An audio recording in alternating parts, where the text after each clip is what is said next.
جدید دور کی ایک حیران کر دینے والی فیری ٹیل۔ کبھی ایک دور تھا جب سنڈریلا راکھ آلود کمرے میں بیٹھی ستاروں کو تاکتے ہوئے خواب دیکھتی تھی، آزادی کے، خود مختاری کے اور کسی بڑی تبدیلی کے۔ مگر یہ سنڈریلا قصے کہانیوں والی نہیں تھی، یہ نئی دنیا کی بیٹی تھی، جدید، تربیت یافتہ، بے خوف، ایجنسی۔ اس کی سوتیلی ماں ایک ہیکر تھی جو مجرموں کے لیے کام کرتی تھی، 2 سوتیلی بہنیں جنہوں نے کبھی اسے پیار نہیں دیا، لیکن سنڈریلا نے ان سب کو پیچھے چھوڑ دیا تھا۔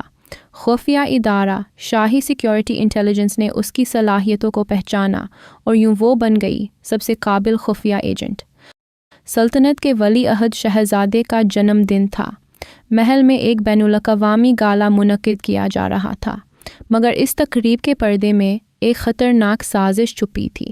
ایک دہشت گرد گروہ جسے سائے کہا جاتا تھا اس تقریب میں موجود شاہی کوڈ چپ چرانے والا تھا، جو سلطنت کے تمام سیٹلائٹ نظام کو کنٹرول کرتی تھی۔ ایجنسی کو ایک خفیہ پیغام ملا: کوڈ چپ کو محفوظ رکھنا تمہارا مشن ہے، وقت کم ہے۔ سنڈریلا نے اپنے مخصوص لباس کو تیار کیا، سفید چمکتا گاؤن جو رات میں نظروں سے اوجھل ہو سکتا تھا، کانوں میں نیلم کے جھمکے جو دشمنوں کی آوازیں سننے کی طاقت رکھتے تھے، اور شفاف شیشہ جوتا جس میں GPS ٹریکر چھپا تھا، نہ صرف دوسروں کے لیے بلکہ اس کی اپنی لوکیشن محفوظ رکھنے کے لیے۔ محل جگمگا رہا تھا، ہر طرف موسیقی، روشنی اور ہنسی کی آوازیں تھیں، مگر سنڈریلا کی آنکھیں مسلسل چھپے ہوئے کیمروں، سیکیورٹی کی کمزوریوں اور مشکوک چہروں کا جائزہ لے رہی تھیں۔ اچانک اسے ایک سرخ کوٹ میں ملبوس شخص دکھائی دیا جس کے ہاتھ میں سیاہ چپ والا ڈبہ تھا۔ اس کی آنکھوں میں ایک عجیب سی چمک تھی، جیسے وہ کسی بڑے راج کا محافظ ہو۔ سنڈریلا نے اپنے بالوں میں چھپے مائک سے ادارے کو اطلاع دی اور خود اس کے پیچھے زیر زمین سرنگوں میں اتر گئی۔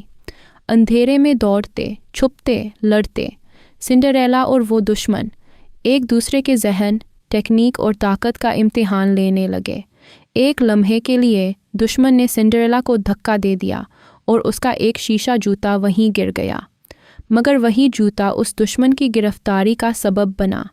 شیشہ جوتا نہ صرف ٹریکر تھا بلکہ اندر ایک چھوٹا سا میموری کارڈ بھی چھپا تھا، جس میں وہ تمام خفیہ کوڈز موجود تھے جنہیں دشمن چرانا چاہتا تھا۔ موقع کا فائدہ اٹھاتے ہوئے سنڈریلا کے ساتھیوں نے اس آدمی کو حراست میں لے لیا اور یوں سنڈریلا نے سائے کی سازش ناکام کر دی۔ اگلے دن ساری سلطنت میں صرف ایک نام گونج رہا تھا: نقاب پوش سنڈریلا، جس نے سلطنت کو بچایا۔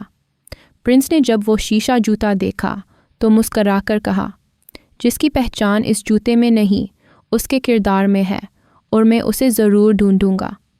مگر سنڈریلا کہیں اور تھی، اگلے مشن کی تیاری میں، کیونکہ کہانیاں ختم ہو جاتی ہیں مگر ایجنٹس کبھی نہیں رکتے۔ کمنٹ میں اپنی رائے کا اظہار ضرور کریں اور آپ ہمیں بتا سکتے ہیں کہ آپ کس طرح کی کہانیاں دیکھنا چاہتے ہیں۔